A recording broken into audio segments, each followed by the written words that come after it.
of the Propaganda Report. This is Monica Perez here with Brad Binkley, and we are going to focus on what is apparently continues to be a national story, but it's big news in our neck of the woods in Atlanta, and it's this Ossoff handle race. Flip the sixth. That's the 6th district. Congressman Tom Price left to be the head of Health and Human Services for Trump and left this super significant, hotly contested district, originally turned red, Republican red, by Newt Gingrich. And now these guys are duking it out. But if you haven't followed it, there's this big debate on last night on Tuesday. And it's this like, I think he's like 30 years old. He debated his Ossoff last night. How you doing, Binkley? I'm good.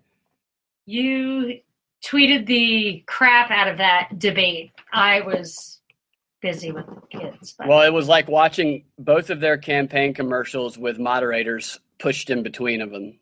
Questions that meant nothing. It was so unbelievably boring. I always wait for debate. When I want to tweet them, I don't wait. But if I can possibly get away with watching it later, it's so much better because you can watch it on like faster speed on YouTube. Even at like 1.5 times speed, I was like, could not pay attention to it. It was so full of platitudes. And what annoyed me about it the most is, okay, so there was a book written called Liberal Fascism. But I had coined the phrase long before that book. When the first time I moved to the San Francisco Bay Area, they had this, Dianne Feinstein, I think, had been the mayor. Not when I lived there, but like prior to that. And she had run this campaign to get rid of the O'Farrelly Brothers Theater. I don't know, whatever it was. It was some like record breaking or like unprecedented girly movie house or something like that. And I was like, really? I thought liberals were supposed to let you do what you want. They just wanted to steal your money. And conservatives didn't want to steal your money, but wanted to tell you what to do. And then I realized that everybody wants to steal your money and tell you what to do. It's the liberal fascist center. Yeah. And it applies to both parties. The book, Liberal Fascism, was about liberals who are also fascists. But these guys, Handel and Ossoff, absolutely exemplified for me that they were falling all over each other, talking about how, no, you didn't advocate enough bombing Syria. You didn't want to bomb Syria soon enough. Ossoff accused Handel of not supporting Obama's efforts to bomb Syria. And Handel was absolutely self-righteously indignant against Ossoff for thinking that she wouldn't do everything she could to tell private insurance companies that they had to insure certain people and that she wouldn't absolutely steal people's money to put it in very emotional areas like children and women who need it for help. Yeah. You know? And she said, I do not have to stand here and take that from you, John. Young man. Which she didn't say, but, and he was mamming her. With all due respect, I thought I was watching Ricky Bobby for a minute. He kept saying that term so many times. So it was awful. And I have to say, what I was telling you earlier was that I'm really, like, they started the debate with the moderator said, everyone knows we are being pelted with terrorism or bombarded with terrorism, overwhelmed by terrorism. Are we doing enough? And I'm like, okay, unless you're going to start putting the U.S. government on trial for what they've done to promote terrorism in the world, then yes, we are not doing enough. But neither of them said that.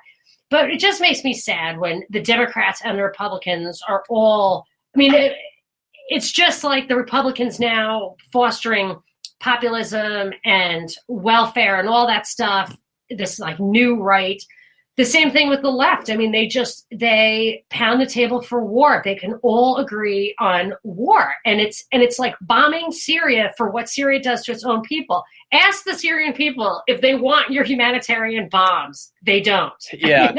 I have to say something that really irritates me about Ossoff is the way that he talks about Syria, and he does this in his interviews as well, is he always says, continue to take it to ISIS over in Syria. He uses that phrase, take it to ISIS. That's the first thing I've written in my notes. He's some sort of badass or something. Oh, and he's such a punk. Oh, what? And then he says, but what we shouldn't do is get bogged down in a land war. Is that what Democrats say? Whatever. Blah, blah, blah. It's like, it's really, really bothers me. And the Syria thing, it's very, I had a glossary entry. I hate to already derail the conversation, but it's relevant. I had a glossary entry last week about this precautionary principle, which is an environmental thing where you have to have laws against stuff, even if you don't know whether it's good or bad, just in case. And that was kind of an offshoot of this preemption principle, which is you can attack a country and call it defensive because you're sure they were going to attack you anyway. And it's called a preemptive war, and it's aggression is what it is. But it came from this document called A Clean Break, which was made by an American think tank, American State Department guys for Israel, saying how it was called a strategy for securing the realm. It's like 20 years old, maybe more. And one of the first examples it used, it says, let's bring back this concept of preemption to attack Syria. So we can attack them before they attack us, kind of in the way that we attacked Egypt in the 6-Day War. We knew they were going to attack us, so we attacked them. So that was the example I did last week. This week in the Wall Street Journal, there was an article that said, we might have to attack Syria preemptively the way we attacked Egypt in the 6-Day War. It was like, and it said, Syria may prompt a new 6-Day War. So there's all this underlying geopolitics from the Middle East dating back decades about Syria. It is not about killing. I mean, millions of Syrians are displaced. Hundreds of thousands have died. And it's not about a handful of people getting chemical weapon attacked, which was not a side anyway. But even if it were, I mean, the cost is insane. And it's not about that. And I don't know if Ossoff knows what do you even think about these people? Do they ever scratch the surface? Do they ever try to figure it out? Because Handel and Ossoff had the exact same talking points. They all do. I mean, in your opinion, Binkley, what do you think? Do you think that these people are just reading their talking points? You think they know what purpose they're really serving? I think they have absolutely no idea what purpose they're serving. I think Ossoff knows nothing about the complexities of Syria. I think all he knows is repeating a script and making it sound like Obama while folks listen. Yes.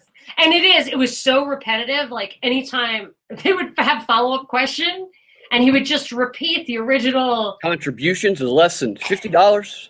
Yes. Yeah, you can get all of your friends to donate 10 cents and really build up the amount. Of course. It was so obvious. I mean, in 2 seconds, I was like, really? But it was so obvious how you could manipulate that math. Yes, it was very clear that he had memorized a list. And I think he turned down and offered a debate on CNN, I think, if not others as well, because he does not want to make his national debut that way. Obviously, Handel has way more experience. There was something funny that somebody tweeted because, you watch the tweets and there's the Handel people and then there's the Ossoff people and they're looking at the exact same thing and just interpreting it in completely opposite ways. Ossoff kept looking down while Handel was talking, and these Ossoff people were tweeting, oh, look at him. He's taking notes and writing down everything that she says so he can, come back to that point and rebuke it later. And I'm like, no, he's not. He's saying the exact same thing his campaign ads say. He's not writing down he's drawing pictures of penises. Is probably what he's doing. He's probably writing down the words that they told him to say. Oh, right. You know what I mean? So like he can, like, oh, I wish she would stop talking because I'm going to forget what I was going to say. Just the idea that he's actively listening and he's digesting and writing down these insights. That's the thing. I wonder that sometimes, even with like the news media, you wonder at what point, how much stuff is actually coming out of Megyn Kelly's head. I mean, but they're most of the time those chicks, they can really, basically, it's not, this is going to sound really sexist, but it's not that, you're looking at like, how smart can a good looking chick be? On the theory that my husband has about guitar players are always ugly. Because guys who can actually get chicks aren't sitting in their rooms playing the guitar. I've heard that theory, yeah. So good-looking chicks, not like they're inherently stupid. It's just that they have better things to do than egghead out in their rooms. But these chicks aren't even necessarily that good-looking. They're just skinny, and you can really do a lot with makeup and everything. And a lot of them are lawyers. I think Megyn Kelly was a lawyer. That Guilfoyle was a lawyer. So Megyn Kelly worked for a firm, a global firm that sits on the advisory board of Jon Ossoff's dad's company. Just a fun fact. So she worked for, what was the name of the firm? I can't remember that specific firm. There's so many of them. I have it written down. Because some of these firms are like those firm that Eric Holder works for now, and I think works for before. Was it Sullivan and Cromwell? Or no, it's a different one. But Cravath Swain, I think. These go back. I like to read mid-century deep state stuff. They're really old, yeah. Yeah, I like to, and I know you do too, but I read you read the like propagandists, the guys who are actually making the plans. I read that too, but I read even exposés from back then where people were seeing this stuff coming. And these old white shoe firms, they used to call them, were running the deep state way back when. I mean, they were the beginning of it. They were the beginning of the CIA. There were people going back and forth, taking over the deep state out of these firms. And so I wonder if it's one of those types of things. But yes, I shouldn't say, yes. It sounds like I'm say that again? I'm going to say yes, it is. But some of them you can just recognize the name. It's not fair to generalize like that about whatever good-looking chicks. My point was really that even the guys, like you see them. Anderson Cooper, I think, is a highly trained CIA operative. I really do. Like his only job outside of the media was at the CIA for a couple of years. I think they really trained them how to think. They pick them young. They can talk. But the ones you're just your run-of-the-mill media person or anchor person, like the one who they pranked with the Asiana Airlines thing. Yeah. Where she was like said all the totally racist names of the pilot and everything, the joke names. Yeah. That person is just not the one who's thinking through what's being talked about. You know what I mean? I feel like they're separating out the face from the brain more and more, like in the media and in politics. So the talking head is not the brains of the operation. Absolutely. They're simply, like you said, they're a public relations mouthpiece they're an empty shell to deliver what those who are pulling the strings tell them they must. And yes. Ossoff does that. I mean, he repeated the same thing so many times in that debate over and over again. Yeah. I mean, he obviously had, in my opinion, no polish and no content. Whereas Handel, who did not blow me away by any means, no, obviously she had a little something. And actually, her absolute best moment in the entire debate, in my opinion, was when Ossoff asked her the question that he had prepared to ask her, even though she had already slapped him down a couple of times on it. It was that Susan G. Komen thing. She was the one who had resigned when Komen was no longer was trying not to fund Planned Parenthood anymore. But in my mind, first of all, that issue alone is bound to backfire because people, you can fool people a lot with the liberal stuff, but people in Georgia, I think, would think of her efforts in that regard as heroic. I think that people are repeating his talking point on that who support him blindly. I think that they're not checking to see the reality of it. Every time I tweet even what he accused her of is would get her more votes, in my opinion. If she actually led the charge against Komen funding Planned Parenthood, I would say more than 50% of the people in his district would like her for it. Yeah, but that's not how he frames it. He frames it as her taking money away from people who needed to get checked for cancer. Yes, but that's how it's framed. But they didn't give mammograms. That was the story, that she said they had data that the results, that Planned Parenthood does nothing for breast cancer screen. Like, no good comes of it. It's a waste of money. She was saying, but I heard that because I get what she's saying, but what I was listening, but you're right. Like, nobody's listening to her if they like him. It is what Ossoff says, and he repeats, because when I tweet something about Ossoff, there's this bot who I think it's a real person who has these programmed responses, replies with the same thing every time, and it's always that cancer thing. Karen Handel took screenings away from people with cancer. So do you think it's really a bot? Well, I responded one time and said, "Are you a bot? This isn't even a reply to what I said." Yeah.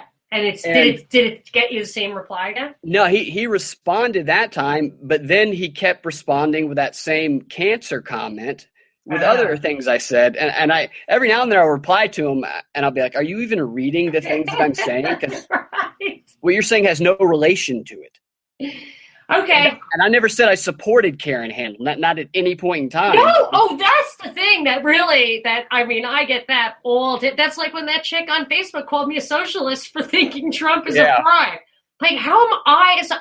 Trump himself would definitely acknowledge that he is more of a socialist than I am. He would want to he'd rather be called a socialist than an anarcho-capitalist.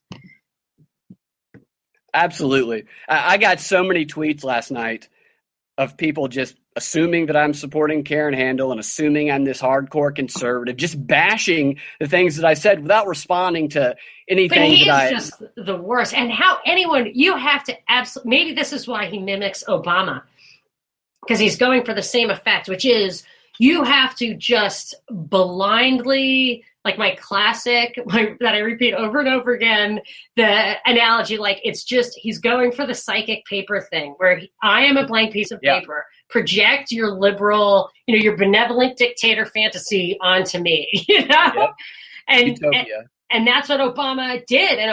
But Obama was actually the way he talked, it was charming and it had some charisma to it. He had magnetism, Yeah, magnetism. This guy,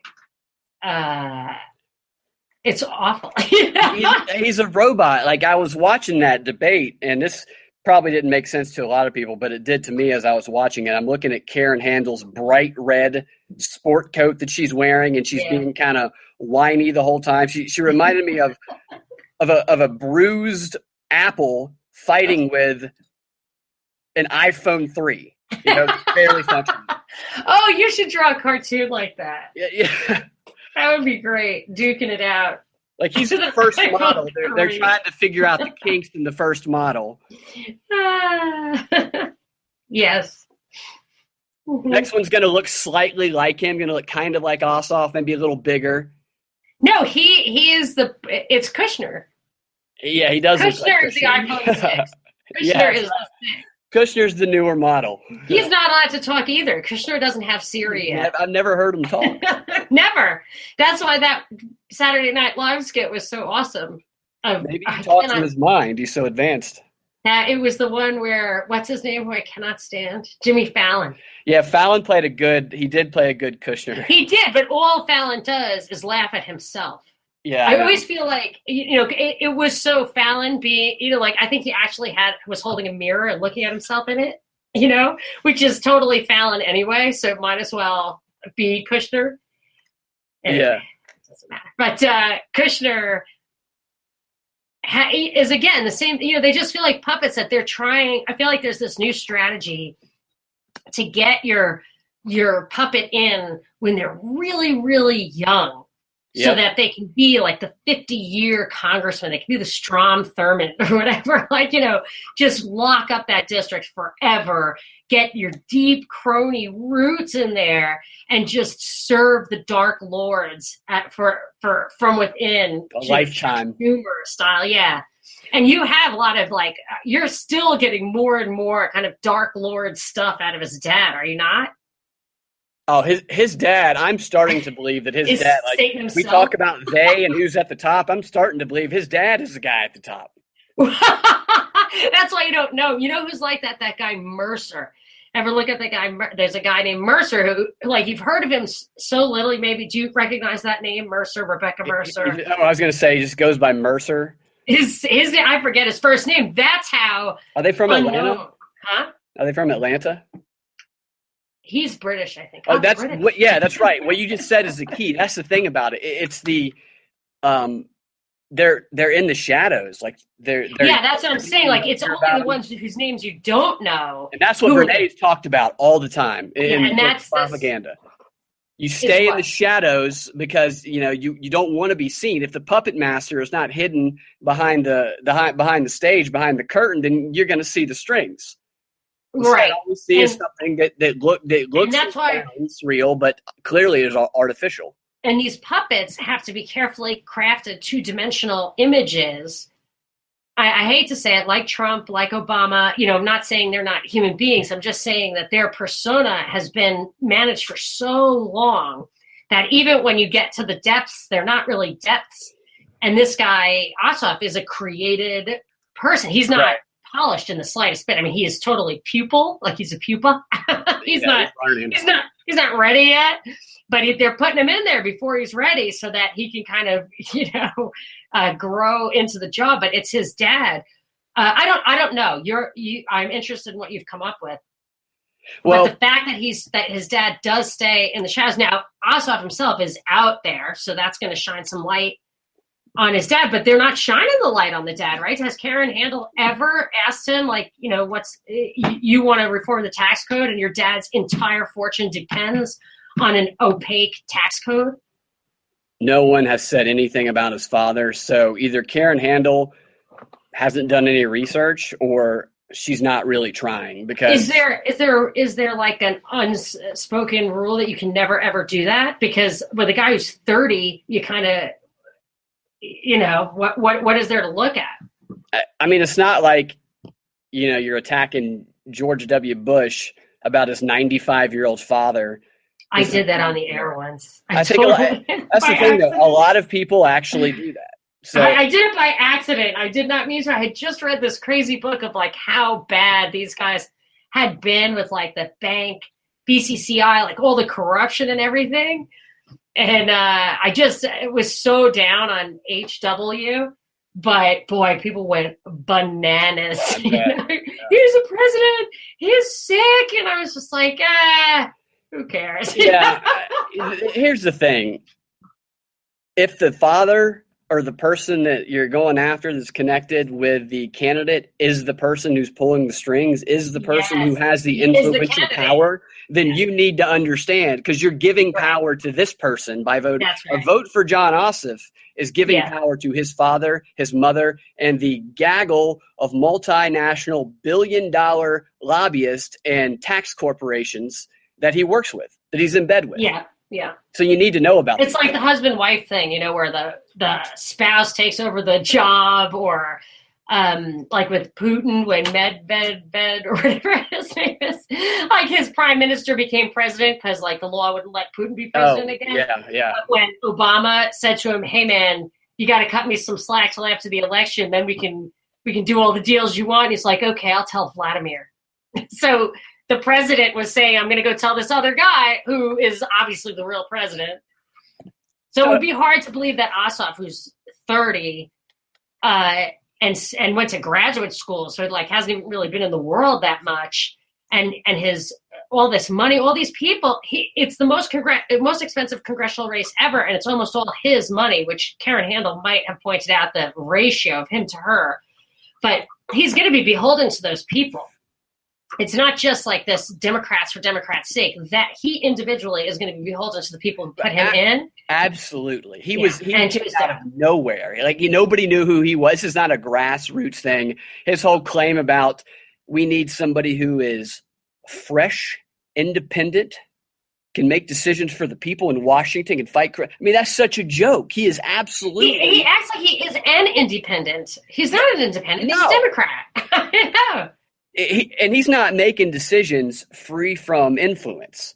You know, he's absolutely influenced, just like you said, by these people who kind of put him where he is. And the people who are donating 5 cents and 10 cents so he can get the number of people up so he can make this claim, it's not those people who have control. It's not the people in the Georgia 6th District who he's going to be looking out for. It's the people who it's his father and it's people his father works with. So that's why that claim he's making is total BS. I mean, I'd like to know who's paying his bills. Like, does he earn enough in a year to pay for his food and clothing and apartment? The guy probably used to take a limo to kindergarten. He's had plenty of money his whole life. And he got a big inheritance from his Oh, yeah. That's right. And what was funny in that debate is at one point he defended his, like, Karen Handel asked the question, so who are you going to vote for? I loved that. I thought that was funny. And he's like, oh, is that your question? Trying to mock her with his little smug. Petty. Yeah. Yeah, and so he defended that by saying, so I don't live in the 6th District right now. I grew up there. Right now, you know, I'm helping my girlfriend get through medical school, and I don't mind supporting her. So he puts his girlfriend, throws her under the bus, says he has to support her.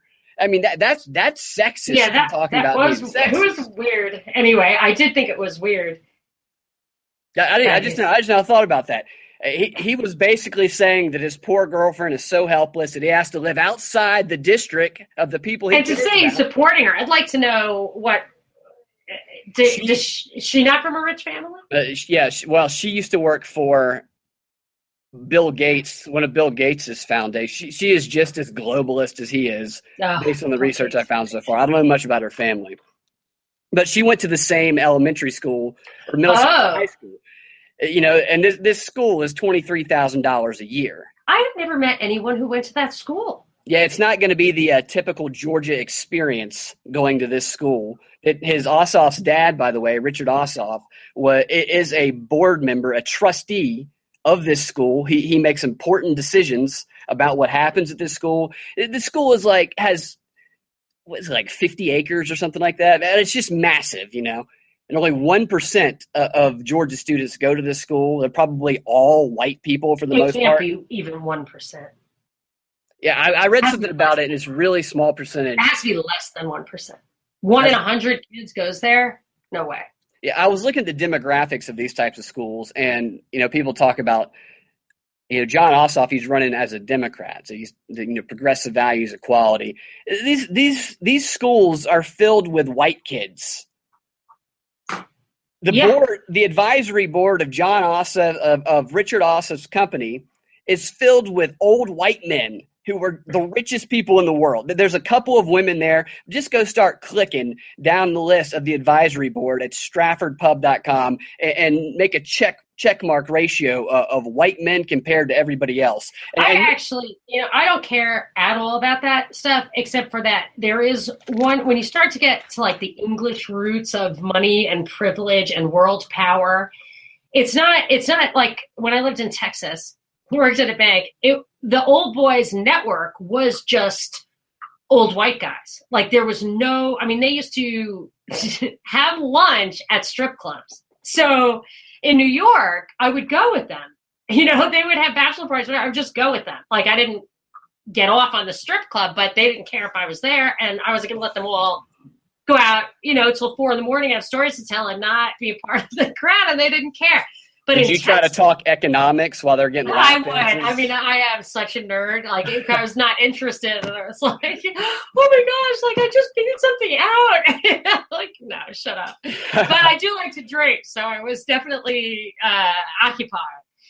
So, but in Texas, it's not like that. It's like old boys that, you know, they have country clubs they belong to, so you can't go. There are all male clubs. My friend was a doctor, and she paid for her husband's all-male club, you know? And I was like, but you're you're not allowed to go. I think, you know, maybe I'm wrong about that, but that's how I think I remembered it.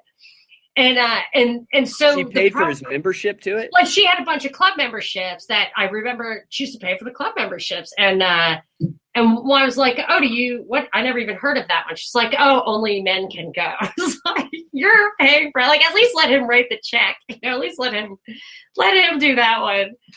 But that's nice. I shouldn't speak out of school, but the point is just that the problem is that it's old privilege. So I'm sure old privilege. Women and people of color and stuff can, over time, and are now already in positions of privilege. And that too will be like this clubby, cronyistic, whatever. I feel like it's still a point in time where when it's like that, it's reaching back. So I feel like it's the free market that liberates us from these pigeonholes. That the reason it was like all white guys in Texas is that there's like a couple of bank charters. You can't just all the people who are shut out of those deals if they want to charge half for the same services. You couldn't get a bank charter. I had somebody ask me this question on the radio once, and I said, yeah, like we all wanted to start Chick Bank. We work harder for less, but we couldn't get a charter, So it's the rules and the regulations that preserve ancient privilege. And if you read Albert J. Knox, Our Enemy the State, he talks exclusively about that class is solely a function of government, of forced, mandated privilege. And that's how a lot of this stuff are. Like you were saying, his dad's whole thing is tax is teaching people how to avoid taxes. And actually the tax code is set up, I think, in a lot of cases to give huge companies this massive advantage, because a small company, an upstart, somebody who wants to get into that business, they can't go hire Ossoff's dad to help them bring home more at the end of the day. Only the big companies can pay specialists to find the loopholes in the regulations that give the big guys the advantage. Yes, so it's pure privilege.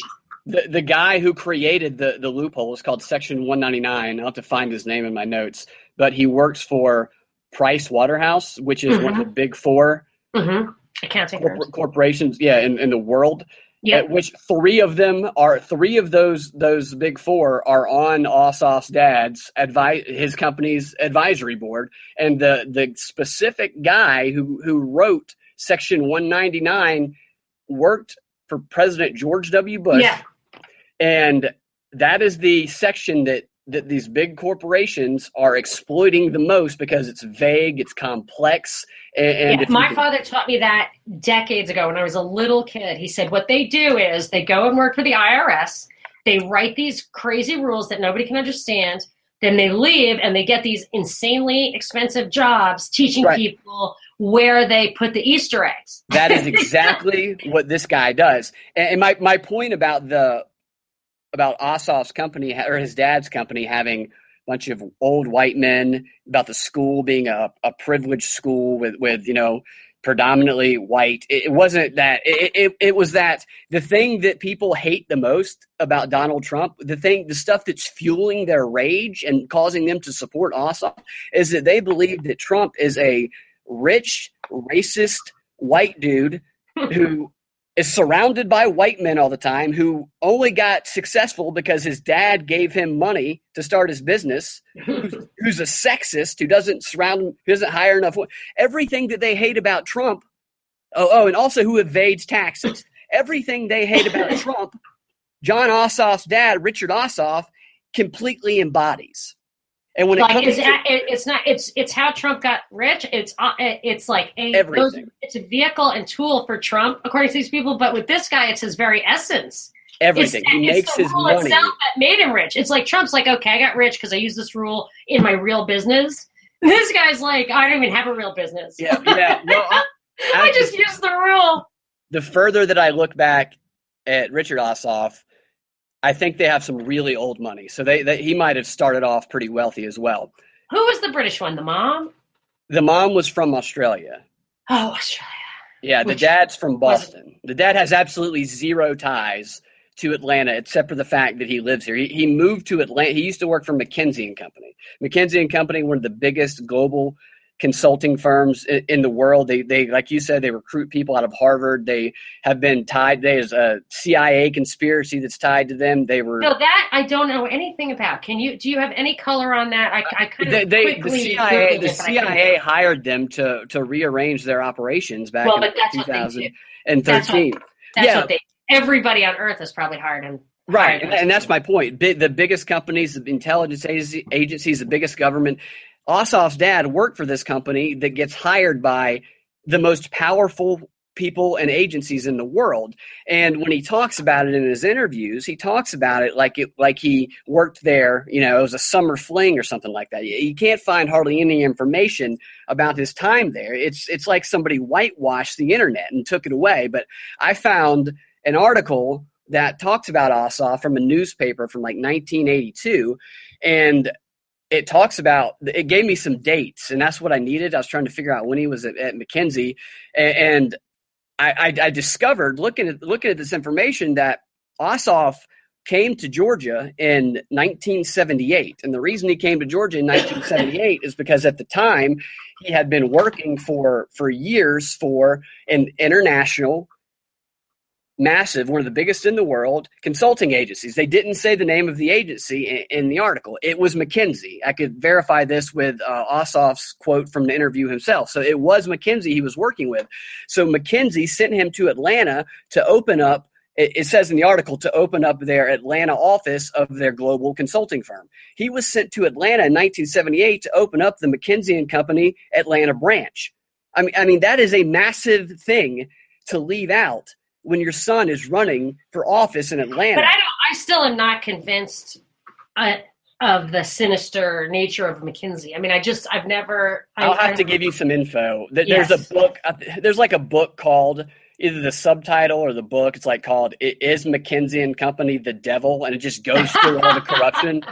That's what I want to see. Yeah. Yeah. So it's. This article kind of talks about it too. I couldn't even read the full article because it was you had to pay for it to read the rest of it. But it's talked a lot about how these consultants, they walk a fine line, between scandal and corruption and actually this is all news to me. So I went to Harvard and Stanford. I went to Harvard undergrad and I went to Stanford Business School and Law School. So I knew a lot of people in those places who came in from McKinsey. It was almost like somebody made a joke that you go to Stanford Business School or Harvard Business School to swap jobs. So all the investment bankers go in as investment bankers and come out as consultants, and all the consultants go in as consultants and come out as investment bankers. I don't think that's necessarily true, but that McKinsey was the Goldman of consulting. But this is really, from what you're telling me, the first I've ever heard of like the dark side of McKinsey. I'm not saying it's not there. I'm curious about it, and I imagine, like it wasn't Romney was a consultant like that, Mitt Romney, and didn't Snowden work for an arm of Bain Consulting, which was Romney's thing? So I believe that there are avenues for it. I've never explored it. Yeah, they're just like lobbyists. I'm interested in it. And the more shadowy it is, like the less I've heard of it, the more like it's, in my opinion, like we were talking earlier, the more I know and can rattle off things like George Soros, Goldman Sachs, like that's probably not, that is the tip of the iceberg. That's the stuff that's put out there, the limited hangouts that everybody knows about. It's then when you peel the layer and say, okay, who's Mercer? And that, so people and entities and stuff that aren't always in the limelight as leading the charge for globalism, that maybe is where the real sinister stuff happens. Totally a globalist company. There's articles written about McKinsey & Company about how they have shaped the world since the 1900s. That's interesting. And here's the way that until we have more of that information to lay out, here's a way to think about it. McKinsey, like you said, very well known, clearly global, one of the biggest companies in the world. There's no denying that. Even if it were a great, pristine company, it was picking people out of Harvard Business School. Richard Ossoff graduated from Harvard in 1975, the same year George W. Bush did. Another interesting fact. But this company... Harvard undergrad? No, Harvard MBA. Right, okay. Yeah. So if this company were good, if all these good things about this company were all that were there, then there's absolutely no reason that Jon Ossoff wouldn't be talking about how he learned consulting, how he learned national relations from watching his father do it. Even though his father was flying in and out of, his father was flying 3 times a week going out of the country when he worked there. It talks about that in this article. But they wouldn't keep this a secret. They wouldn't hide it in the dark if it weren't something they didn't want people looking at.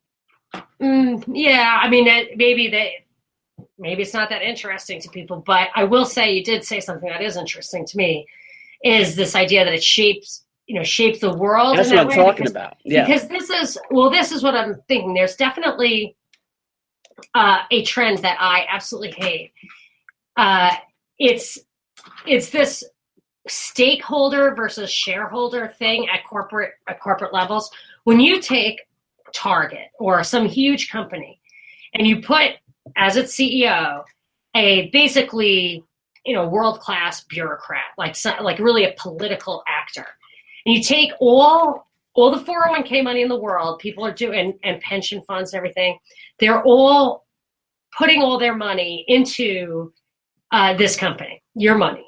And that's the returns you want. So they take not only your tax money to socially engineer the world, they take all your savings and then all of a sudden want to promote like transgender bathrooms or whatever. So they take your money. And if you want to participate in the marketplace and get a share of the economy, some returns for your retirement, you have to embrace their social causes. It's a way to kind of just co-ops private money for these social engineering projects. It's why I don't like Trump's infrastructure plan. The federal government doesn't want to spend any money. It just wants to get the states to spend the money. It's like, okay, then they get to federalize the agenda of your tax dollar from your tiny little town to your state to the feds. It really increases their firepower. And if you think McKinsey, that you point out, they have that much of a power to shape the trend I see in the shaping of the corporations is actually where the tax code and these other trends come together. So they make so that regulations, tax codes make it so that the little guy is no longer a player, and then these global companies can then shape society by being champions of social causes, even unpopular ones that should drive their customers away. They don't care because there's no competition anymore. That's what Soros said he wanted to do. He wanted to put all his money into these foundations so that he could control things and shape the world. Yes, foundations is another thing. I'm just saying specifically to that corporations are acting like the foundations now, and I would like to see if McKinsey, if there is a real connection there. Well, the thing about his time at McKinsey and his time in the Office of Economic Opportunity in 1971, when he was 22 years old, is when he first started there. And actually, I said in the last time we talked about this. Lyndon B. Johnson started the Office of Economic Opportunity. It was his baby. But when Ossoff was there, it's ironic who was president at the time. It was Richard Nixon. So Ossoff's dad worked in Richard Nixon's government. Which, hilariously, but, Nixon was like Trump, not a Republican. He was a Republican, but he put in, price fixing. He opened the door to China. I mean, he furthered the UN's agenda by regionalizing the country.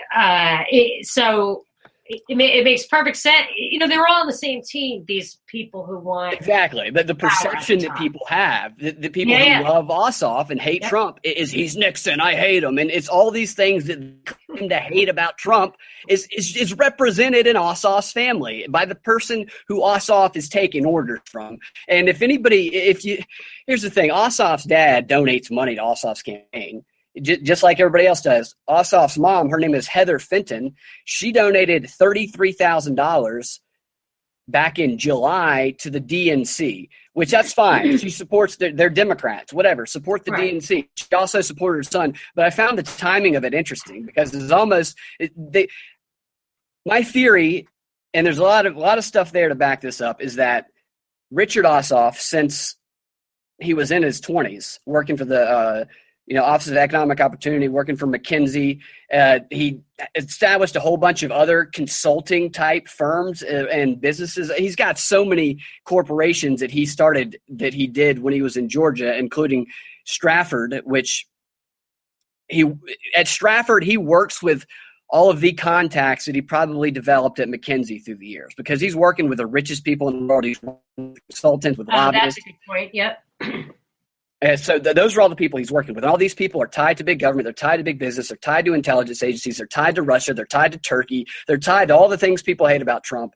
So my theory is that he's been building up this power, this political capital. And his wife also. His wife went to London School of Economics. His wife also has – I don't know as much about his wife yet, but she also has been the head of a number of consulting management type firms.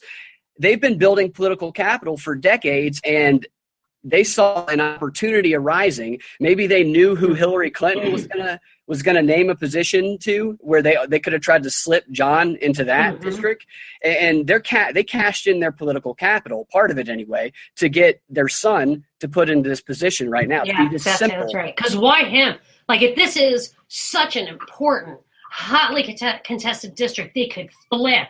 Why take this guy? And you nailed it. You nailed it. Like last week, you were talking about how they're not just flipping the 6th. They're showing that they can turn the South red. They can turn the deep South, or blue. They can turn the deep South blue in the midst of a Trump nationalism presidency. So they can put a pinprick in the heart of nationalism and symbolically spread globalism all over the country. Like a virus. Yeah, I know. That's what I think the whole Trump presidency is about sparking the backlash. And I guarantee you that is exactly the interest that Richard Ossoff furthers. He has no interest in the 6th district. His friends, the people he works with, the people he associates with, are the richest people in the world. They are globalists. They don't live in Atlanta. They don't live in the 6th district. They work in Washington, D.C. and London and all over the country, and they fly around on jets, and they go on trips. They go on these weird yachting trips. I feel like they're swingers. They're out there swapping wives or something.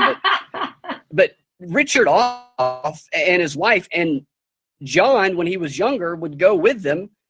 They go on these yachting trips all over the world. They spend the summers yachting on the world. You should be jealous of other people's money. I'm not jealous of it.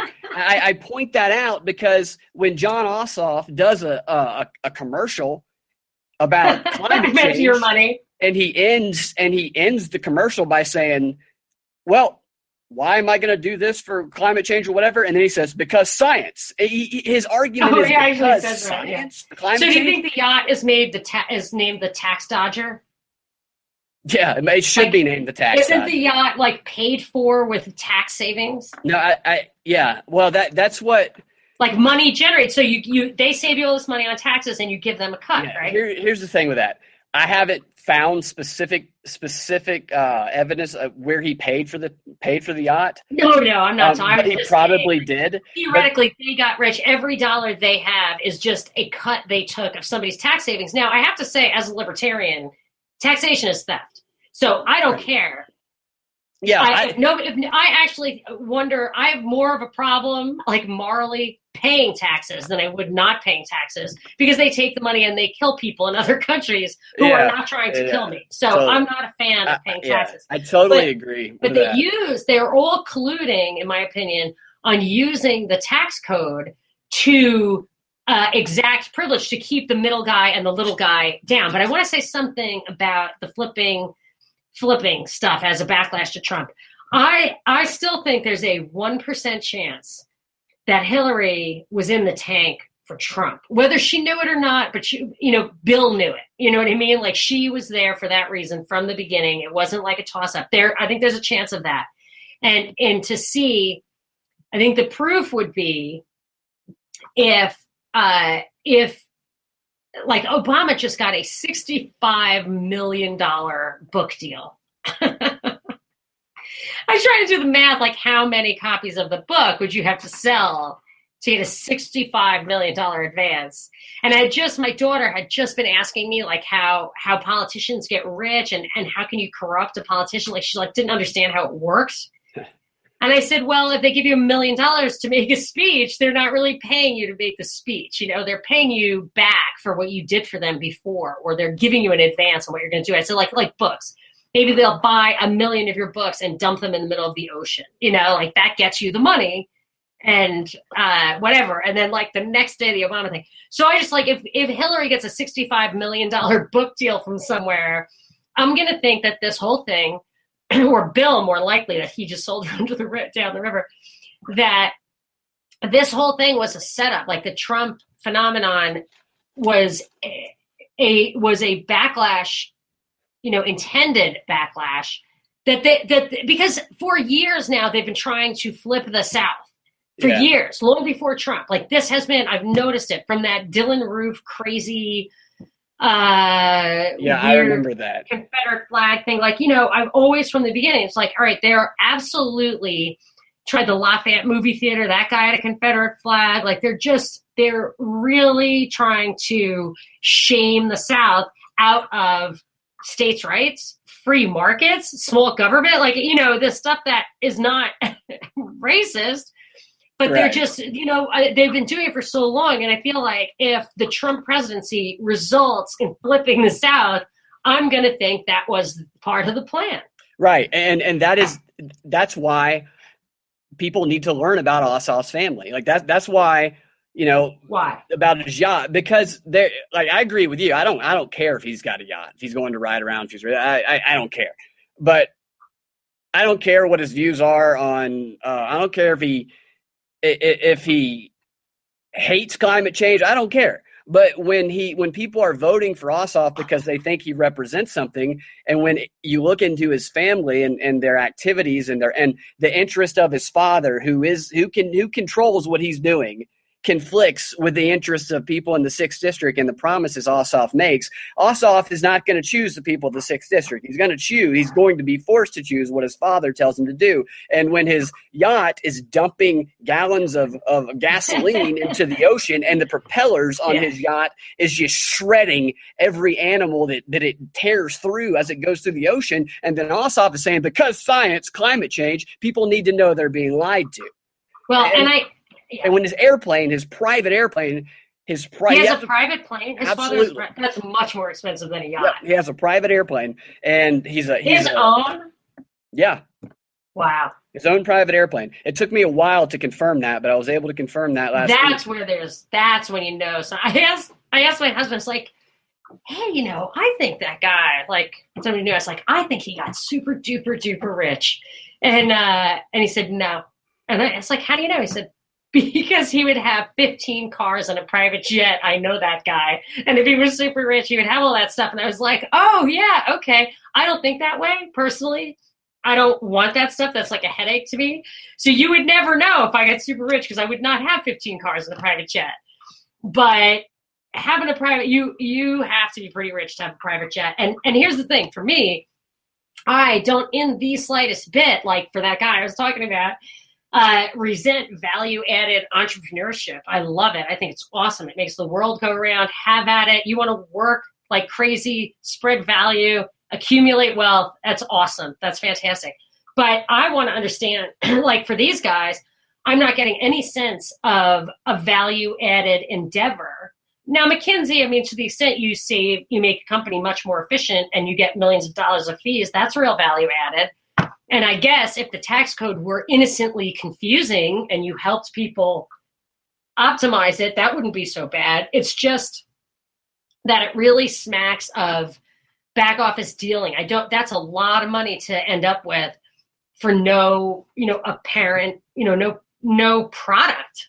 If you go through the list, and I'll tell you a little bit more about the information about some of them in a second, but if you just click down and start going through all the people on the advisory board of Stratford Publications, StratfordPub.com, that's Richard Ossoff, Jon Ossoff's father's business. If you start going through that, and there's so many of them, it's such a long list, it reeks of backdoor deals, of dark money, of totally screwing over everybody who Ossoff says that he represents. It reeks of that. Like I was telling you earlier, the guy who created the most exploited tax exemption, who worked for George W. Bush when he created it, is teaching people, is one of the facilitators and on the advisory board of Ossoff's. This is the guy who's the best, exploiting the tax code. You were telling me something about Russia. What was your thing about? What was it about Russia? All right, so so first of all, Russia's bad. Right? Let me present the check. We hate Russia. Everybody hates Russia. Right. So to summarize the tax point, Jon Ossoff has claimed, I am going to simplify the tax code so that we can get dark money, away from whatever. Oh, can I just say, I'm sorry. Oh, go ahead. During the debate, when they were like, hey, a lot of money has come into this campaign, neither Handel nor the moderators said, like, it was all for you. To Ossoff, it's like, what do you think about that? And Ossoff said, oh, it's a major problem. This is terrible. It's not right. We need campaign finance reform. I'm like, what? Are you, could you seriously? And that's when you know the guy is a liar in training. Right. Because he said that as awkwardly or unawkwardly as everything else. And it's a preposterous, hypocritical, ridiculous lie. So how, you know what I mean? Like let me tell you about what happened when I tweeted in response to what he said. I tweeted, in response to that, I tweeted, fact, Jon Ossoff's mother co-founded and is listed on the website, Power Pack, a super PAC. She's president of a super PAC and is listed on the super PAC's website. And he's up there saying, I'm going to get all the dark money out of politics. I'm going to stop the money. He's talking about super PACs, and his mom literally started one. Somebody responded to me by calling me fake news and told me to stop bending over for the Republicans. I said, this is a verifiable fact. Bending over for the Republicans? Yeah, I said, I'm telling you, you're being lied to, and you're telling me that I'm bending over and that what I just said is made up when you can go verify it in 5 seconds. Let me ask you a question, Binkley. Yeah. Have you ever encouraged anyone to vote for Karen Handel? No, not once. I made fun of her. Earlier, I said that she reminded me of a whiny bruised apple earlier. I'm not, promoting Karen Handel. Okay. No, I have not at all told anybody to support Karen Handel. I've simply said if you Do you tell anyone to vote at all? No, I tell. My theory is if we all didn't vote, then they couldn't force us into choosing a kick in the face or a punch in the balls. Right. I agree. I pay my taxes and I vote, and they're the greatest moral dilemmas of my life. The biggest propaganda that we have going right now, some of it is that whole theme that the media propagates that people, I've heard people that I know say it too, repeat it when they say, oh, well, if you don't vote, you don't have a right to say anything. Oh, what? Wait a minute. If I don't choose Well, you know what George Carlin says? What do you say?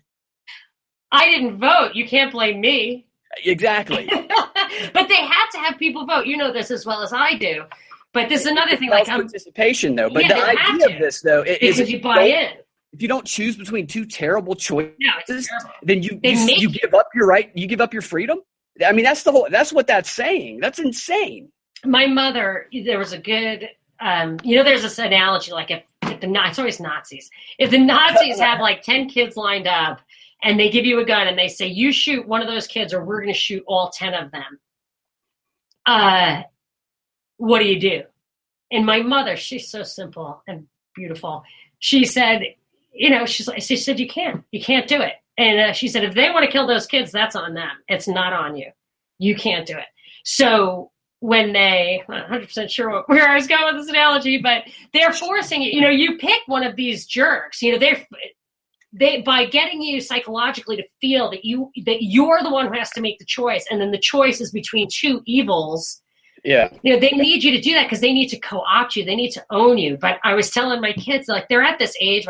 My son's really curious. He's 11. And he really, wants to know how things work. And I'm having to explain stuff to them in simple ways. And I said, democracy is terrible because, they have 50% taxes in a democracy. Monarchies have been beheaded. Monarchs have been beheaded for, 5% taxes. When they see these guys at the top living in excess, we all get together and take them out. But when those guys are up there, we can't see them, but all we can see is that the other half of the people on our own street are responsible. Everybody can just fight each other, which is what they're trying to get us to do now, or you just accept it because it's too many, or it's them, or it's fair, or whatever. But that's the thing. It's that the buy-in, the co-opting, that keeps us from taking them out. I'm not encouraging people. Violence is not the answer. And I'm only saying that because I want to kick the can, tyranny has probably always been with us and always will be with us. Living through a revolution is probably pretty unpleasant. Yeah, especially, and I guess I don't really know what one would look like in this day of age, this I don't know, digital. but as a girl, digital. I want nothing to do with it. So You don't want to go be in a foxhole. I do not. I don't want to be in a foxhole. I am not going to be able to rebuild an engine. I sometimes I wonder if that's why they want driverless electric cars, because we could really not. We would have no mobility as a resistance force. Right. Yeah. No, not kidding. Like my husband, That's I tell him buy dumb point. cars, and he is buying dumb cars. But I thought it's like I buy dumb lamps, and I have like 1,000 light bulbs because I really hate fluorescence. So I've been hoarding them. It's probably, if there were ever a sign of like extreme behavior on my part, that would be it. You have 1,000 light bulbs? I think I have like 1,000 I have like 100 of every wattage. Wow. I just bought them all. They were so cheap because they were getting like discontinued, and then I realized, oh my gosh, they're going to stop making lamps that can tolerate an Edison light bulb. So you hoard light bulbs? I use them. All right, you said something that reminded me of something I read last night that I wanted to bring up. Here's a headline. I was looking at, because I was thinking about how a lot of these wealthy people, they incorporate their business in the United Kingdom, and Ossoff's company is in the United Kingdom. So to be clear, Ossoff talks about stimulating the economy. Ossoff is a foreign business owner. He owns 50% of a foreign business. He bought that company with his inheritance. He had the opportunity to buy a company in Atlanta, and he chose not to. He chose to buy a company in the United Kingdom. So what makes his supporters believe he's going to act in their best interest now if he did not before? But on top of that, his dad, Richard Ossoff, established a nonprofit called The World Investigates, and he attached it to Ossoff's company, which is Insight. And that company, his dad is the public agent of The World Investigates. So it has an Atlanta address, and as the public agent of that company, The World Investigates, Richard Ossoff can legally do what he wants in the name of that company, of John's company. So he can act under the umbrella of John's company, and it can look like his son is doing it. That's the type of control his father has in his business workings. But what I was saying was, I was wondering why some of these companies go to the UK, and I don't know much about the tax code over there, but I looked it up, and I found all these articles about how Britain has already turned into a tax haven. And then one that I thought was interesting, Theresa May stands ready to turn Britain into a tax haven after Brexit. So using Brexit as a reason to further turn Britain into a tax haven for big corporations and big business, where they can hide and exploit the tax loopholes or whatever. I'm still not positive Brexit's going to happen. Yeah, I'm not either. I'm not positive it is either. But its message, it has served a major purpose. It has brought the nationalism versus globalism. Yes. I want to say something about the Ossoff and the jobs. One of the things during the debate, I believe it was during the debate, and just one of his ads, was I want to bring jobs and other stuff, to Atlanta or to the 6th district, whatever. Is this a function of my life stage that, like, I'm older than you, that does not make me happy? Like, the idea of 15,000 millennials, jamming into my town, like, bums me out. You know what I mean? Like, I like culture. I know I'm a foreigner in Atlanta. I recognize that. And it's gotten so bad that when I hear people with heavy New York accents, like, I think John Brennan, the former CIA director, has a heavy New York accent or something like that. I'm listening to, like, yeah, that guy sounds like a mobster. I sound like a mobster. But I like community. I like when people get to know each other, trust each other. I like that. So I'm beginning to be suspicious when people suggest they want to bring all sorts of money and jobs and roads and rail and infrastructure and everything into every town. I'm thinking, do you really, if there's high unemployment in your town, okay, but I think unemployment's like at an all-time low. I'm not saying that everybody has jobs. I hate the measure of unemployment because it doesn't count. The labor participation rate is so low. I think there's a structural problem there, but unless people are really starving, I'm not a huge fan of moving jobs around. Are you? Is that a new thought? That's probably not. So you're younger than I am, so maybe you do. I don't really think about it in the way of it doesn't bother me if a bunch of people are coming in to get jobs. That doesn't bother me. It might make it more lively. I don't. When I hear a politician say that, I always roll my eyes because it's such bullshit. People can make people can make a job. Like you said, if you know how to do something, you can help somebody and you can make a trade. So the idea that they have to create jobs and bring tech jobs to Atlanta, I want to. It makes me want to put my head through a wall when I see that commercial because he is so, unbelievably full of shit. It's just disgusting, and people are eating it up. The job creation thing is also just drives me crazy. Trump made a speech today about infrastructure, about projects, about shovel ready, about all this stuff.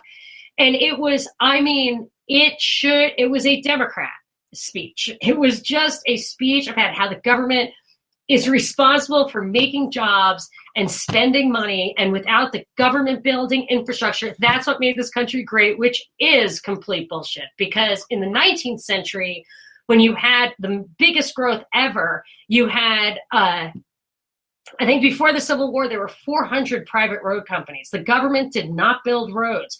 You know who would build roads? Real estate developers would build roads, and retail outlets would build roads. It was guys like Trump would have to build the roads for you to get from his office buildings to his apartment buildings. And roads are a giant subsidy to those kind of businesses, to all kinds, to international trade. Roads are a subsidy for Iowa farmers to bring produce into Georgia. I'm not saying I'm happy to say I object to roads, but to public roads. But I'm not even saying that. I'm just saying it's not a founding American principle that first the government builds the country and then the people work in it. It's that the people work and build stuff, and it gets built as it's needed. And that created a great deal of wealth and equality back then. So I hated that speech. I don't want more. I don't want the government to spend money. It assumes that we need them. Yes, it's not like man came down from the trees because some governor somewhere built a road. What happened was man came down from the trees, built a road, made things easier, and then some lazy bum was like, hey, I'm going to be the governor. That guy has extra stuff. I'm going to go make him give me his extra stuff, and I'll tell him that nobody will steal it if he just gives it to me. And if he doesn't give it to me, I'll steal it. That's how the mob works in New York. They say, if you don't, people are going to break your windows if you don't give us $10 a month. And the guy's like, no, nobody's going to break my windows. They're like, oh yeah. So then at that night, somebody breaks your window and you're like, oh, I guess I need somebody to keep me from getting my windows broken. That's exactly what the government and the taxes and everything are. It's just a mob. Doesn't the Bible, didn't the day before God created man, was it on the third or fourth day, God created government? And then after that? Yes, that is exactly what happened. He built a Capitol building. The sun, the moon, then government. And then the serpent slithered out of it. From the ribs of government came man and woman. Came the snake. So, well, that wasn't a diversion. Sorry. I didn't mean to digress. I still have a handful of points. I want go for it. About Ossoff. No, I have all the time in the world. Okay, I just want to quickly go through. I'm not going to go into too much details. I just want to show the people that he works with, the people whose interests he furthers, and illustrate how far removed from caring about the 6th District is, with a very, very good example of him screwing people over in his neighborhood. Richard Ossoff.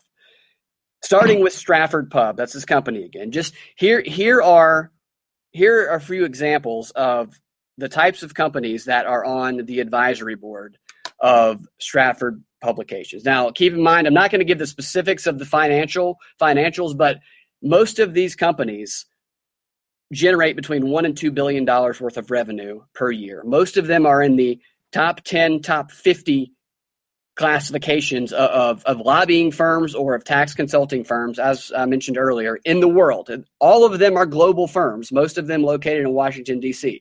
Lobbying firms. Yes, they're law firms and they're lobbying firms. Oh, he's got tons of lobbying firms on his advisory board.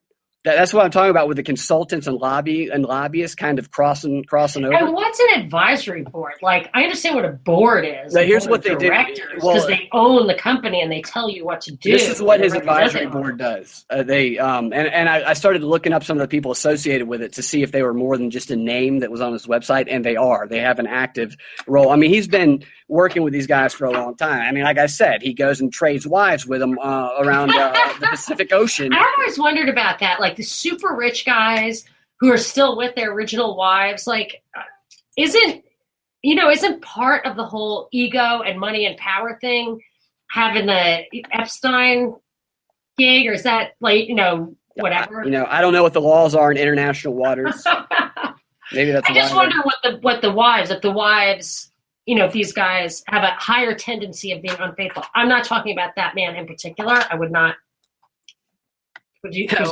Well, I found some pictures of him that might make you. Make you ask a few questions about that. I'm not saying that either. I'm not. I was just wondering if there's a higher likelihood, and I think there. I'm sure there probably a lot of them are in open relationships, probably wear goats' heads and go into swingers clubs.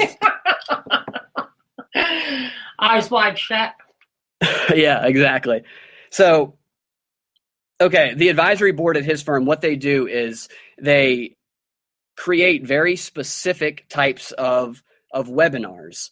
And these webinars are designed to help companies, help people who take the webinars. And the people, what Ossoff does, what I can gather, is he gets people in by getting usually like a representative of some sort of business or something to take one of these webinars. It helps them kind of exploit a loophole in some portion of the tax code based on whether maybe they want to combine their company with an international company. Maybe they just go through these specific parts of the tax code and they help them, maximize them. So, and then they hook them, they get them to purchase a year-long subscription to these webinars, which they get it like, I think it was like $1,200 a pop for each person, like in your company. It's a ton of, he hooks them. It's like drugs. He hooks them with the first one. Here's how we're going to save your corporation a bunch of money. You're going to pay the least amount of taxes possible. And they love it. And obviously they can't do it themselves after just one class. So they pay for the year-long subscription, which is really, really, really expensive. So, and the advisory board helps create those tax things because they all specialize in these different industries and have this different, really unique global perspectives because they've all dealt with different types of organizations around the world. And they create these webinars and then they come in and they facilitate the webinars so that they teach these other corporations who come to Ossoff's companies how to do it. So they are actively creating and teaching webinars with Ossoff's company. So they're profiting off of the public and off of these, and they're helping major corporations, pay the least amount of taxes possible. So they're not just a name on an advisory, but they're actively participating in his company. One of the firms, this guy, and I'm not going to open my document that has all the names in it right now because it might slow down our connection and make it short out. So what I will do, because I have typed it all out, is I will put all of these names and links in the show notes for anybody who wants to go look at it. So I'm just going to be kind of general in the way I go through these. But one of the guys who works on Ossoff's advisory board, who teaches a webinar, who helps create a webinar, he works for a law firm, one of the top global law firms in the world, and he personally represented Turkey in a lawsuit. I can't remember what the lawsuit was for, but in multiple different lawsuits, this guy has been Turkey's lawyer. Well, you gotta tell me what it's about because the Turkey stuff can be really interesting. Well, right, the Turkey stuff can be interesting, but the only reason I'm bringing up the Turkey stuff now is because everybody threw their arms up and screamed treason when they found out that General Flynn got paid by Turkey. And this guy's openly representing Turkey and is on Ossoff's advisory board. So there's one. We can go into the details of that maybe. We still got about, 15 more days that we can talk about this Ossoff stuff unless he wins? 13. So, yeah. 13 days. Probably 12 by the time this is up. So there's one thing that Ossoff supporters hate about Trump that his dad embodies. The next thing we talked about, you mentioned earlier. Well, can I just say the whole Russia, Trump, Flynn, all that stuff it's like when people like the Ossoff not living in the district. That's a real issue. Yeah. It's not a real issue. It's a real criticism that I respect. Yeah. But the whole Russia, it was like Emailgate with Hillary. It's these things that are all form over content. Right. That are latched onto by this partisan thing that get people to like hate and look and point.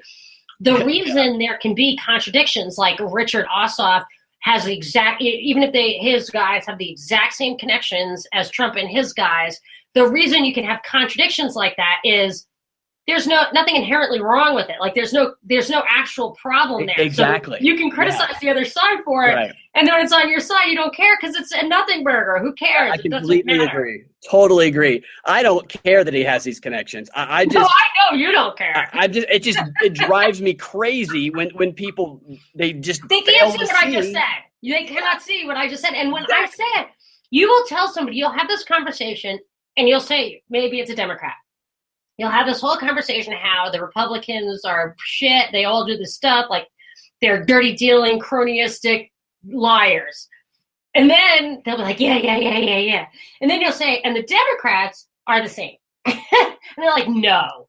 And they'll go, you motherfucker. Yeah, no. Stop bending over for the, You can give them all the exact same examples on the other side of the aisle. No, they explained that. That didn't really happen. It's like, no. Turn around and look over your shoulder. It's the exact same thing. And that's when I start to just, you just throw up your hands. And most people, I say, still believe that two-party baloney.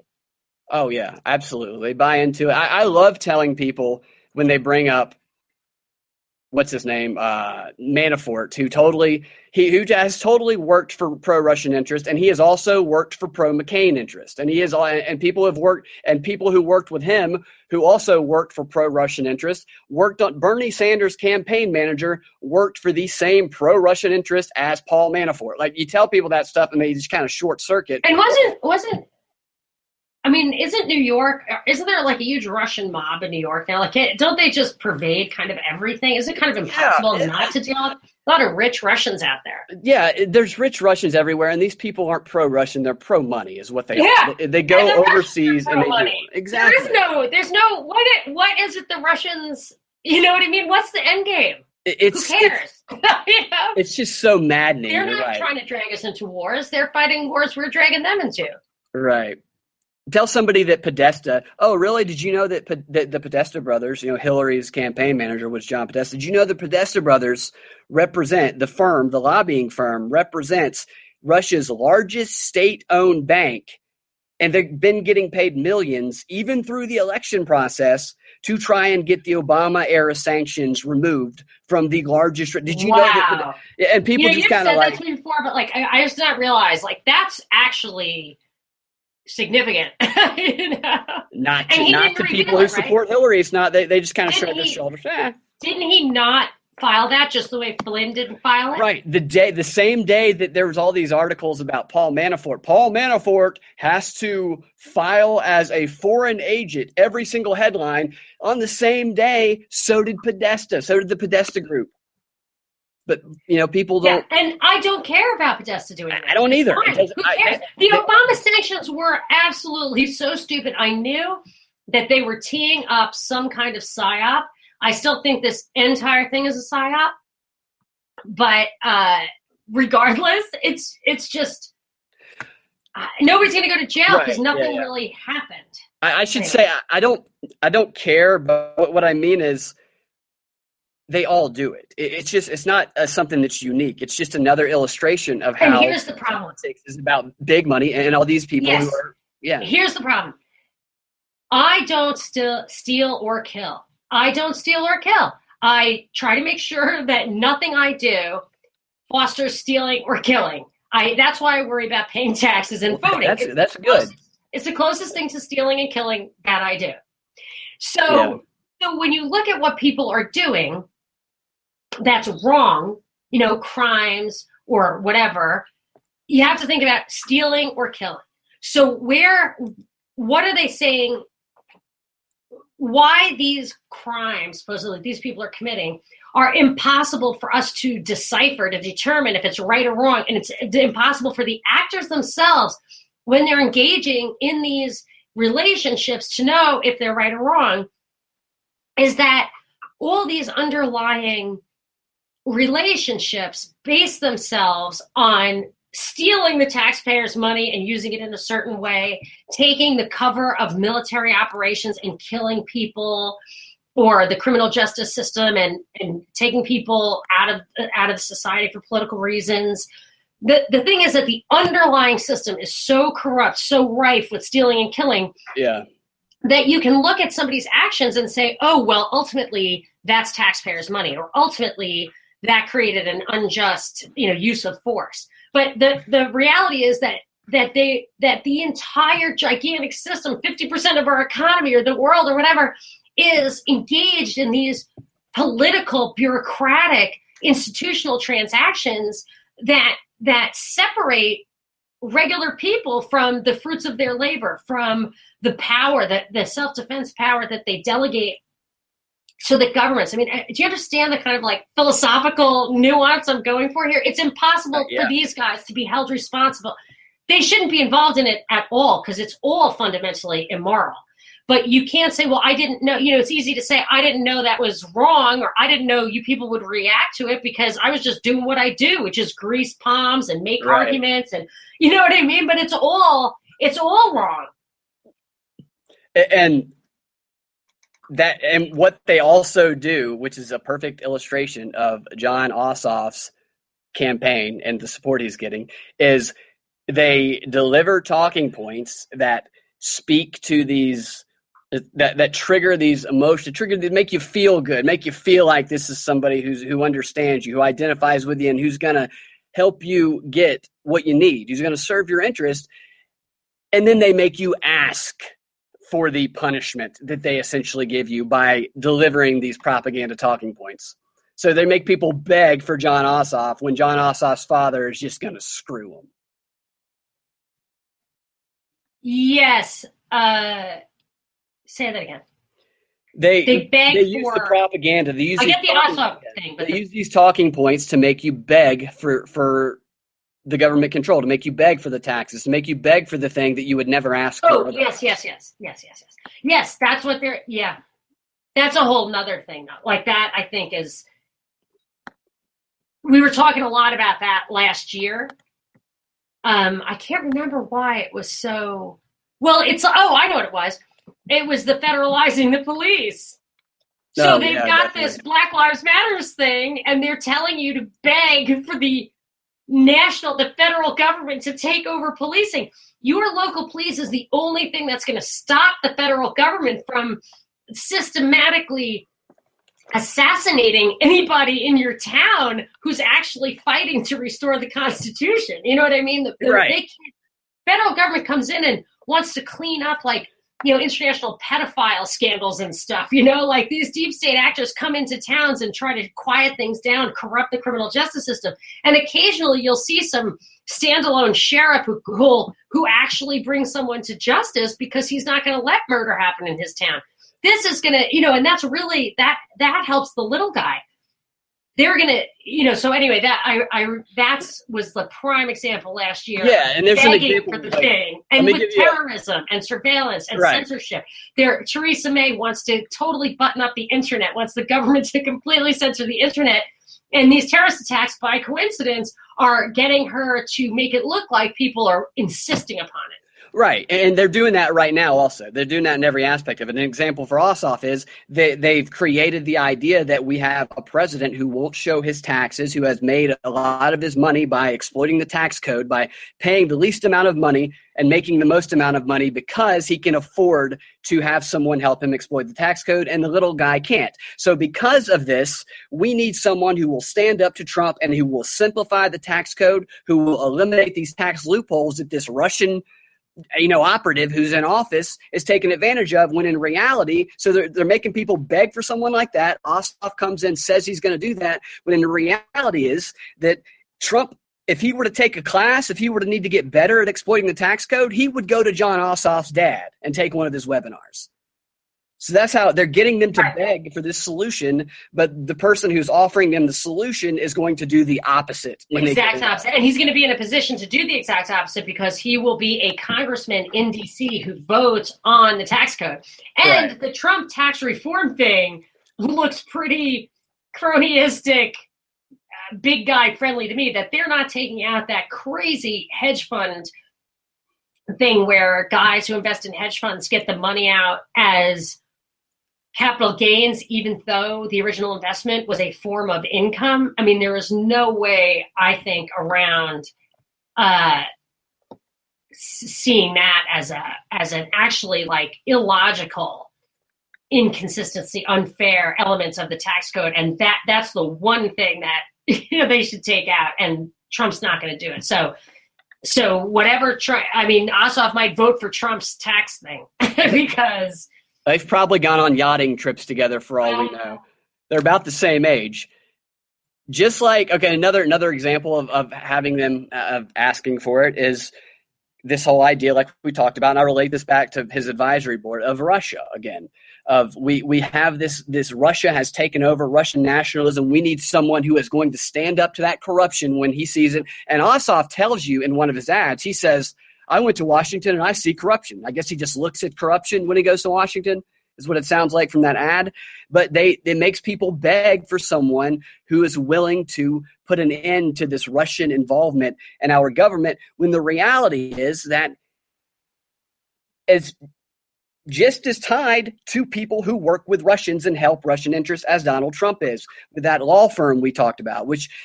What did I say earlier that the law firm that helped Trump? Did we talk about the taxes yet? Like we talked about Megyn Kelly and that law firm. Oh no, okay. This is another example. We have the guy who represented. I have like 15 seconds. Okay. I know I said I had all the time in the world, but I didn't mean all the time in the world. Okay, let me race through these examples. I've got a few minutes. Go ahead. Okay, we have the guy who represented Turkey on his advisory board. We also have the law firm who we have Donald Trump's lawyer. Donald Trump's tax attorney is on Richard Ossoff's company's advisory board. The tax attorney who looked at Trump's taxes and said, everything's okay. There's no, nefarious Russian payments here. And everybody went crazy and said they were helping him cover it up. Guy. Yeah. That company, it helps. They won because they're a global tax firm. They won the award for top Russian law firm of 2016. Yep. That's a fact. They are on Jon Ossoff's or Richard Ossoff's company's advisory board. Then the next one I want to go to is he talks about climate change. Well, that would have been such a great question. But that's the beauty of the Jon Ossoff thing. He actually does not have to answer any questions for his father. Because you could say to his father, like, did you think that the assessment of, do you trust the assessment of this attorney on Trump's blah, blah? And he could say yes, which would make it look weird. And he could say no, which would be bad for the guy, That. No, I hear you. You know the reason Trump, I believe the reason Trump does not release his tax returns, correct? No, why? I think why? Yeah, I've told you, because his tax returns will show that he is Kim Kardashian, not Mark Cuban. Oh, yeah. You know what I mean? Like that's, and people just feel like, oh, you're an actor. Yeah, absolutely. Right. So. Okay, the climate change contradiction is this. There's a law firm, one of the top 50 in the world, who here's a couple of their clients. They represented Walmart against the people who were trying to get equal pay. They represented Walmart, not the people trying to get equal pay. Wow. Now, I'm fine with Walmart, but Walmart's like the evil empire. Exactly. And that's what Ossoff supporters, they hate Walmart. They hate Walmart. They represented poor people who work there for a little bit of money and then buy everything they need there for a little bit of money. And that's just a system they can't tolerate. Basically, he's for minimum wage with $15. Exactly, and that's my point here. Because basically, every social corporate outrage that has gone to trial over you recognize all of them. This company, this law firm, always represented the evil interests of every single one of them, especially climate change. They represented the automakers against So it was something referenced with client change. I'll link all of it in the show Do notes. you have a list of the clients of Yes, Richard Ossoff's I do. company? I have all of these. I have all of these in my. It's like 50, like not 50, but like 20 pages of notes.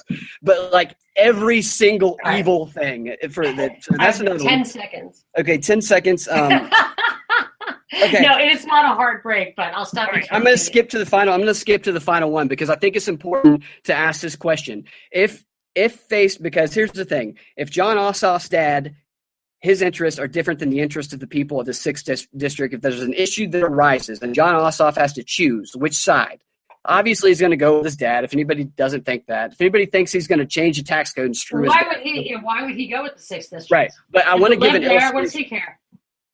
It's going to be father like son. You know, he went to the same school as his mom, whatever.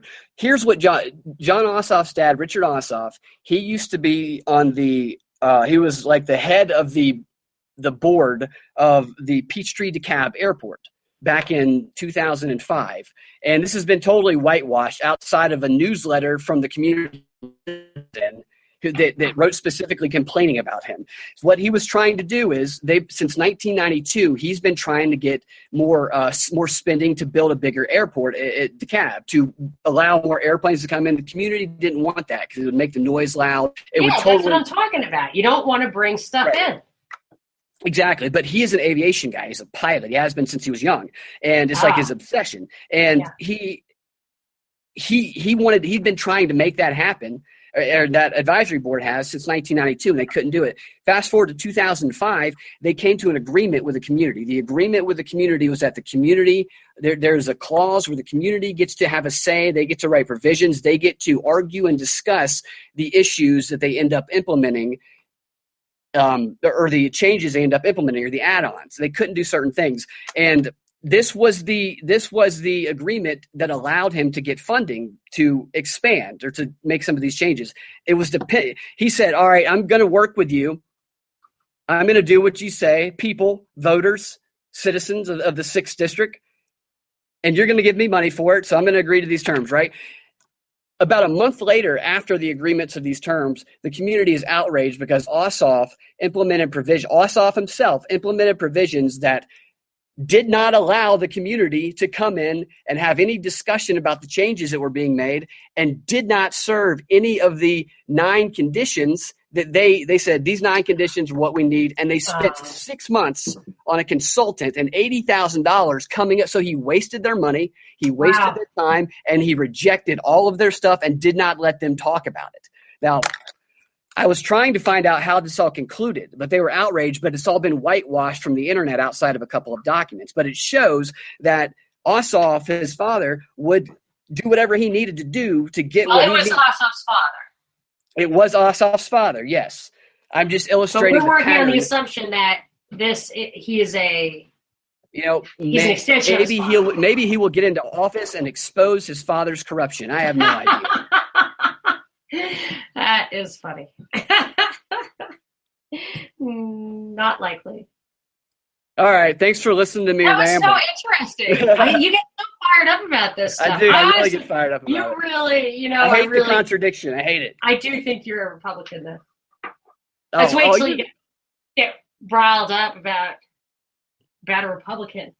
Dude, don't get riled up about a Republican. You will get hate mail. I'm going to be honest. I get hate mail.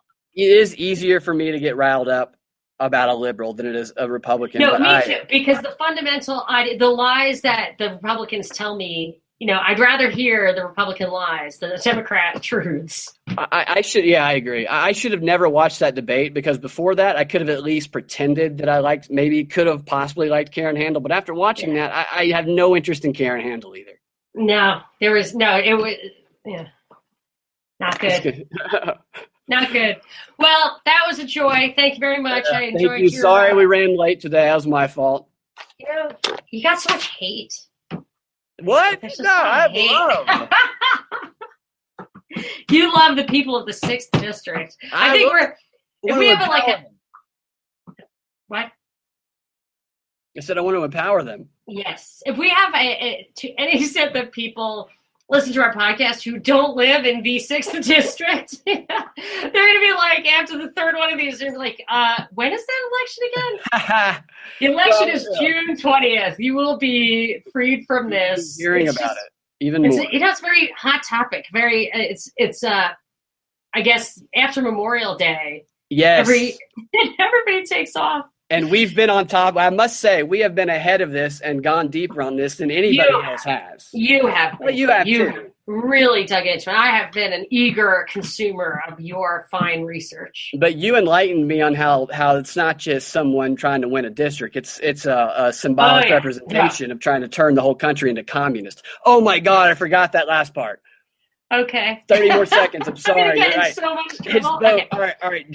Richard Ossoff, his dad, he commissioned his yacht. One of the yachts he bought. He commissioned his yacht from a custom yacht maker in China for multi-million dollars.